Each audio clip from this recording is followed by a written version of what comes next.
Good morning, कैसे हैं आप सभी? होप आप सब ठीक होंगे। अभी जा रहे हैं डॉक्टर के यहाँ पे। डॉक्टर की विजिट है आज। और अभी मैं दूसरे डॉक्टर को दिखाने के लिए जा रही हूँ, क्योंकि जो मेरे टेस्ट वगैरह हुए हैं सब पुराने, वो एक बार मुझे चेक कराने थे, सब रिपोर्ट चेक करानी थी। तो मैं उन डॉक्टर के पास जा रही हूँ, उनसे मुझे सलाह लेनी है कुछ। तो उसके बाद मैं कल को उन डॉक्टर के पास जाऊंगी जिनसे मेरा रेगुलर ट्रीटमेंट चल रहा है। तो यानी आज दूसरे डॉक्टर के यहाँ जा रहे हैं और कल को अपने रेगुलर डॉक्टर के यहाँ पे जाएंगे। तो देखते हैं अभी ये डॉक्टर क्या बताते हैं। मुझे सारे टेस्ट इनको दिखाने हैं, जितने भी टेस्ट अब तक हुए हैं। अब देखते हैं कि ये आगे टेस्ट के लिए बोलते हैं, क्या एडवाइस करते हैं। बताऊंगी जरूर। क्या ये भी HSG टेस्ट के लिए बोलेंगे, क्योंकि मुझे दोनों रिपोर्ट दिखानी है, जो दोनों रिपोर्ट उसकी है। क्या ये भी HSG टेस्ट के लिए बोलेंगे या फिर क्या प्रॉब्लम उसमें आ रही है, ये भी मैं बताऊंगी आपको। तो चलिए मिलते हैं डॉक्टर की विजिट के बाद में। ये है मेरठ की हसीन वादियाँ। मेरठ में भी इस तरीके की वो है। मैं देहरादून में देखी थी इस तरीके के, जब वहाँ पर मौसम अच्छा होता है। मसूरी साइड में जाता है तब इस तरीके के जो रोड है वो आती है। तो ये काफ़ी अच्छा लगता है।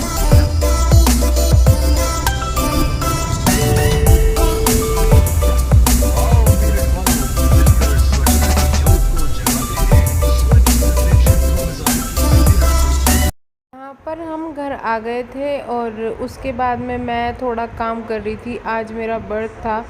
घर आने के बाद में मैंने कपड़े चेंज किए, नहाने के बाद कपड़े चेंज किए। और अगर किसी को ये लगता होगा कि मैं बहुत ढीले कपड़े पहनती हूँ कुछ, वो मुझे एक्चुअली जो जैसे टाइट कपड़े होते हैं कुछ, उनमें बहुत ज़्यादा प्रॉब्लम होती है। मैं ढंग से, मुझे ऐसा लगता है कि मैं सांस नहीं ले पा रही हूँ। मुझे बिल्कुल भी आदत नहीं है टाइट कपड़ों की। तो इसलिए मुझे जब भी मौका मिलता है मैं आते ही चेंज कर देती हूँ। ऊपर से यहाँ थोड़ा धूल का काम हो रहा था, तो मैंने ऐसे ही, हम दोनों ने फिर आके ऐसे ही कपड़े पहन लिए थे कि थोड़ा ऐसा काम है तो ये निपटा ले, उसके बाद में अपना दोबारा से फ्रेश अप होके कपड़े चेंज कर लेंगे। बट मैं इतनी ज़्यादा थक गई थी कि मैं बिल्कुल उसके बाद में मैं लेट ही गई थी। यहाँ पे हम चेंज कर रहे हैं, हमारे जो सिंगल बेड है वो दोनों चेंज कर रहे हैं। पहले ये हमने यहाँ पर रखा हुआ था, अब दूसरे वाला भी तैयार करवा दिया। ये आपने पहले मेरी वीडियो में देखा होगा कि इसमें नीचे का लोहे का फ्रेम था, अभी ऊपर का भी ये लगवा दिया है। और इसमें मैंने इस तरीके से तैयारी कर लिया। हस्बैंड जो है वो काफ़ी सपोर्ट करते हैं हमेशा काम करने में, क्योंकि जैसे कि पता है मुझे प्रॉब्लम होती है, मैं नहीं कर पाती ज़्यादा काम, मुझे थकावट हो जाती है। और बाहर उठाने का तो बिल्कुल भी काम ही मुझसे नहीं करने देते मुझे। तो यहाँ पर मैं उसको रखने के बाद जो यहाँ पे सामान रखा हुआ था, मेरी टेडी वगैरह, कुशन वगैरह सब, मतलब अभी यहाँ पे कुछ भी ऐसे स्लिप वगैरह नहीं लगा हुआ। जो मैं घर के गेट के बिल्कुल सामने ऐसे लगा दूँ जहाँ मेरे भगवान जी रखे हुए थे, यानी कि जब भी कोई एंटर करे तो एकदम देखे कि भगवान जी हैं सामने। तो मुझे इस तरीके का चाहिए, अभी कुछ इस तरीके का नहीं लगा। अभी सेटिंग धीरे धीरे हो रही है, इसलिए मैं अभी आपको होम टूर नहीं दे रही हूँ। जब मेरा पूरा सेट हो जाएगा तो होम टूर दूँगी। ये अभी मेरा ना ड्राइंग रूम और ये सामने का पूरा अच्छे से सेट हो चुका है। तो यहाँ पे जो ये सिंगल बेड था इसको मैं इधर की साइड कर दिया हमने यहाँ पे ड्राइंग रूम में। ये सिंगल बेड मेरी सासू माँ का है, और मतलब उनकी शादी का है। तब हम अपना सामान लेके आए थे तो इसको भी लेके आ गए थे। ये और जो चेयर है दोनों, वो मेरे ससुर जी ने बनवाई थी। और ये मेरी सासू माँ की शादी का है, यानी कितना साल पुराना है। आप इसका डिज़ाइन देख रहे होंगे, उस टाइम बहुत ज़्यादा चलते थे। और उसके ऊपर जो सामान रखा है वो हम हटा रहे थे। ये बोल रहे थे कि इतना ज़्यादा भारी कैसे हो गया, पहले तो इतना भारी नहीं था। तो मैं बोल रही थी कि इतने बड़े बड़े ताले रखे हुए हैं इसलिए ये इतने भारी हो गया है। और मैं ऐसे ही हंसी मजाक करते हुए दोनों काम कर रहे थे। यहाँ से सारा सामान हटाने के बाद में हमने यहाँ पे ठीक कर दिया था। तो डॉक्टर ने जो मुझे बोला है वो सिंपली यही बोला है कि HSG टेस्ट दोबारा कराना पड़ेगा। इस टेस्ट में थोड़ी प्रॉब्लम है, जो एक्सरे है वो पहले ले लिए गए हैं, तो इस वजह से। अब यहाँ पे मेरा ड्राइंग रूम लगभग तैयार हो गया, बट कुछ कमी है अभी। जैसे मुझे इसमें लगाने स्टिकर वगैरह, उसका भी मैं वीडियो बनाऊंगी। तो यहाँ पे ये तैयार जी। तो व्लॉग के बाद आ गया है टाइम आज की न्यूज़ का। न्यूज़ सुन के बहुत से लोगों को बहुत ज़्यादा प्रॉब्लम होने वाली है। न्यूज़ में बताती हूँ। एक चैनल है दीदी की दुनिया, जिसका मैं नाम नहीं लेना चाहूँगी, क्योंकि आजकल इनसे मेरे थोड़े पंगे चल रहे हैं। पंगे नहीं चल रहे हैं एक्चुअली, लोगों को लगता है कि मैं इनके खिलाफ हूँ, लेकिन सोचने दीजिए, सोच रहे हैं। इन्होंने जो मैंने इनके लिए वर्ड कहा था कि ये कंटेंट अच्छा नहीं देती, ऐसे वैसे मुझे कुछ कहा नहीं था, लेकिन मैंने बोला था कि मुझे समझ में नहीं आ रहा लोग इनको इतना सपोर्ट क्यों कर रहे हैं।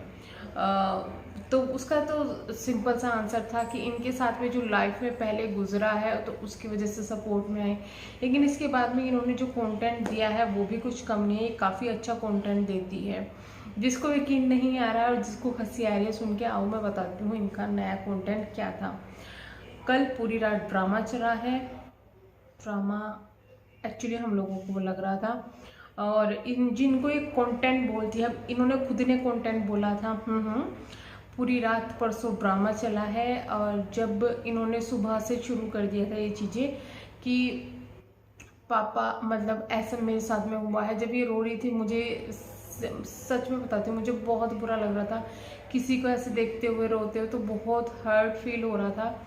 लेकिन जैसे जैसे इनकी बैक टू बैक वीडियो आई, इनकी वो पोल भी खुलती गई कि ये इतनी ज़्यादा क्यों रो रही है। दरअसल बात क्या है, इनको लगता है कि ये कमाने लगी है तो सबसे ऊपर हो चुकी है, अपने माँ बाप से भी ऊपर हो चुकी है। और इनके साथ में कुछ मेंटली अब ऐसा हो रहा है कि ये सोच के बैठी हुई है कि सब तुम्हारे खिलाफ है। इनके पास माँ है, बाप है, भाई है, सब है, बट इनको ये लगता है कि हस्बैंड नहीं है तो कुछ नहीं है दुनिया में। ये सोच के बैठी है कि सब तुम्हारे खिलाफ है, जो तुम्हें कुछ जरा सा बोले तो वो तुम्हारे लिए बुरा ही बोलता है। तो इनके पापा के साथ थोड़ी बहुत हुई, जो कि ये पहले ही बता रही है कि पापा ड्रिंक करते हैं, और इस वजह से उन्होंने डांट दिया होगा या कुछ भी कह दिया होगा, तो इनको लग गई बुरी। जब ये बातें हुई, पापा नशे में नहीं थे इनको लग गई बुरी, इन्होंने मचा दिए ड्रामे। अब उस चीज़ को ये नॉर्मली बैठ के भी कर सकती थी, लेकिन इन्होंने सबके सामने गा दिए। वहाँ पे लोग इनको एडवाइस दे रहे कि हाँ तुम जाओ। मतलब यार तुम लोग ये क्यों नहीं कह रहे हो कि नहीं ऐसा गलत डिसीजन मत लो। आपके भाई चला गया है, आप अपने मम्मी पापा को अकेले ना छोड़ो, आपको उनके साथ की ज़रूरत है, साथ में आपके बच्चे को भी उनके साथ की ज़रूरत है, तो आप साथ में रहो। लेकिन लोग बाग एडवाइस दे रहे हैं नहीं आप छोड़ के चले जाओ, ये है अकेले रहो। अकेला इंसान कहाँ की शांति मिलती है? अकेले इंसान को शांति हमेशा अपनों के साथ में मिलती है, अपने घर वालों के साथ में मिलती है, दोस्तों के साथ में मिलती है, बच्चों के साथ में मिलती है, परिवार के साथ मिलती है। अकेली कौन सी शांति मिली है? अकेली जो शांति मिलती है ना, वो डिप्रेशन में ही डालती है इंसान को, शांति नहीं होती है वो। खैर वो तो दे रहे हैं। उसके बाद जब इनके ड्रामे चालू हो गए तो इनके शायद घर में झगड़े बढ़े, जिसकी वजह से इनके पापा कहीं चले गए, जो कि इनके साथ में पहली बार नहीं हुआ। मैं समझ सकती हूँ एक बेटी के साथ में ये बहुत ज़्यादा प्रॉब्लम आ रही है। मुझे एक ये चीज़ भी अटपटी लगी कि ये जो है डाल रही है टैब में कि मैं इस वक्त घर पे अकेली हूँ अपने बेटे के साथ में, जो छोटे वाला घर है उस पर।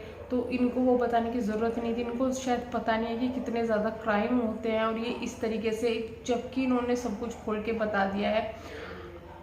बहुत ही कम लोग ऐसे होंगे जिनको इनकी लोकेशन नहीं पता होगी कि कहाँ पर ये रहते हैं, और उसमें खुल के बोल रही है कि मैं यहाँ पर अकेली हूँ, ये है वो है, छोटे वाले घर में बताइए ऐसा कुछ है। तो इनको वो चीज़ें भी थोड़ी सोच समझ के बोलनी चाहिए कि आप क्या बोल रहे हो। उसके बाद में पापा चले गए तो इन्होंने सबके सामने खुल खुल कर मेरे पापा ड्रिंक करते हैं, ये है वो है।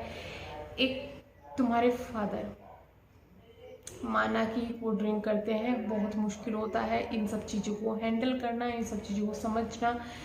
एक बच्चा बहुत ज़्यादा हार्ड सिचुएशन में जा सकता है जब ये सब होता है। और लेकिन क्या आपको लगता है आपने सही किया अपने पापा की इज्जत को इस तरीके से धज्जियाँ उड़ा दी? अगर आपको यही सब करना था और यही सब शेयर करना था जिस तरीके से आपने शेयर किया है कि पहले भी वो ऐसे जा चुके हैं, वो अपनी जिम्मेदारी नहीं समझते, वो ऐसे ही चले जाते हैं, वो शराब पीते हैं, ये करते हैं, वो करते हैं, आपने जिस तरीके से उनकी धज्जियाँ उड़ाई है, या तो आपको उनको चैनल नहीं खुलवाना चाहिए था जिससे लोग उनकी शक्ल ना देखते हैं, उनको पहचानते ना, या फिर इस तरीके से धज्जियाँ नहीं उड़ानी चाहिए थी जिस तरीके से आपने धज्जियाँ उड़ाई हैं। पर अब भी कुछ अंधभक्तों को उनकी कभी गलती आपको दिखाई नहीं देगी जिस तरीके से उन्होंने करा है। मतलब अपने ही पापा के साथ जो ऐसा कर सकती है वो किसी के साथ भी कर सकती है भाई। और ये पोल तो उनके भाई ने खुद खोल दी है। उनके भाई ने कमेंट्स में सबको जो रिप्लाई में यही दिया था कि निधि ज़्यादा कर रही है, ओवर कर रही है। हालांकि उन्होंने वो डिलीट कर दिए हैं, लेकिन स्क्रीनशॉट अभी भी किसी की टैब में है। अगर आप जानना चाहोगे तो मैं उनको यहाँ पर साथ में अपने चैनल के साथ मैं उनका चैनल डाल दूंगी, अगर आप ये जानना चाहते हो कि किसने उनकी पोल खोली है। जी हाँ, उनके भाई ने बिल्कुल सबको ये बता दिया था कि पापा पहले भी ऐसा कर चुके हैं, वो ओवर कर रही है, वो आ जाएंगे, ये सब चीज़ें। तो मैडम ने तो पूरा साफ कर दिया। उसके बाद मामला साफ करने के बाद में सुबह को मतलब और भी चला कि भाई को भी लपेट लिया, मतलब भाई भी आगे लपेटे में कि उसने मेरा कंटेंट डिलीट कर दिया। इसने वीडियो बनाई होगी कुछ अपने पापा के लिए या कुछ भी सिचुएशन को, उसका रिकवरी जो मेल होगा वो भाई के पास होगा। भाई ने खोल खाल के, यानी कि जिस भाई ने सपोर्ट किया इनके लिए जीमेल वगैरह बनाया, उसको ही इन्होंने कह दिया तू मेरे कंटेंट के बीच में नहीं आएगा और डिलीट मार दे ये सब। तो उसके भाई की भी उड़ा दी, मतलब कि इन्होंने सबसे पहले अपने ससुराल वालों की उड़ाई, वो इनके लिए बेकार थे। फिर एक बार इन्होंने माँ के खिलाफ भी कुछ बोला था, अब पापा के खिलाफ भी ये बोल चुकी हैं, अपने बड़े भाई के लिए भी। मैडम आप छोड़ोगी किसको? आप बोलते मेरी कोई फ्रेंड नहीं है, मेरी ये नहीं है, वो नहीं है। आपके पास दो बड़े भाई हैं, आपकी भाभी है, आपके पास बच्चा है। चलो बच्चा तो आपकी प्रॉब्लम नहीं समझ सकता, आपके पास आपके माँ बाप है, फिर भी आप हमेशा सिंपैथी लेने के लिए, मेरा पति होता तो ये ना करता। बहुत सारी लड़कियां ऐसी है जिनके पास उनका पति होता है पर ढंग का नहीं होता, और वो अपने माँ बाप के लिए सोचती है कि काश मेरे माँ बाप होते तो ये ना होता। तो आपको अपनी सिचुएशन को दूसरों को इतना, इसने मतलब इसने अपने साथ में ना, जो इनको इतना ज़्यादा पसंद करते हैं ना लोग, उनको भी पूरी रात डिप्रेशन में डाल के रखा। तो शायद इनके लिए जो बोला जाता है डिप्रेशन की देवी, जो कि मैं कभी किसी के लिए नाम ऐसे जिस डबल मीनिंग लोग नाम बोलते हैं, इनके लिए गलत गलत नाम बोलते हैं, उन चीज़ों से मैं एग्री नहीं करती। लेकिन इन्होंने पूरी रात जो डिप्रेशन में डाला है, हेड्स अप, आपने बहुत अच्छा कंटेंट दिया है। बिल्कुल बहुत से लोगों की रात काली कर दी, तो बहुत से लोगों की रात रंगीन भी कर दी है। और ठीक है, आज मैं मानती हूँ कि ये एक अच्छी कंटेंट क्रिएटर है, आपको टाइम टाइम पर एंटरटेनमेंट देती रहती है, अच्छा एंटरटेनमेंट देती है, दिन में 3-3 वीडियो लाती है, सब में अलग चीज़ें होती हैं, बोर नहीं करती। लेकिन मैं एक बात बोलना चाहूँगी कि सच में मैं ये चाहती हूँ, उनको इस वक्त बहुत ज़्यादा ज़रूरत है लोगों के सपोर्ट की, क्योंकि उनके पास में छोटा बच्चा है, ठीक है, और अभी फ़िलहाल उनके जो आय का साधन है वो ये यूट्यूब ही है। तो आप उनको अच्छे से सपोर्ट कीजिएगा, लेकिन सिर्फ इतना है कि निधि को थोड़ा सोच समझ के रहना पड़ेगा, वरना वो आगे जाके बहुत बड़ी प्रॉब्लम में फंस सकती है। और जो वो कांड कर रही है ना आज, जो इनको फेवर कर रहे हैं, पीछे होते जाएंगे। हमने लोगों को ऐसे चढ़ते हुए देखा है, तो फिर ऐसे उतरते हुए भी इसी तरीके से देखा है, जैसी हरकतें आप करने के बाद हो। तो यही था आज की वीडियो में, मिलते हैं नेक्स्ट वीडियो में, तब तक के लिए।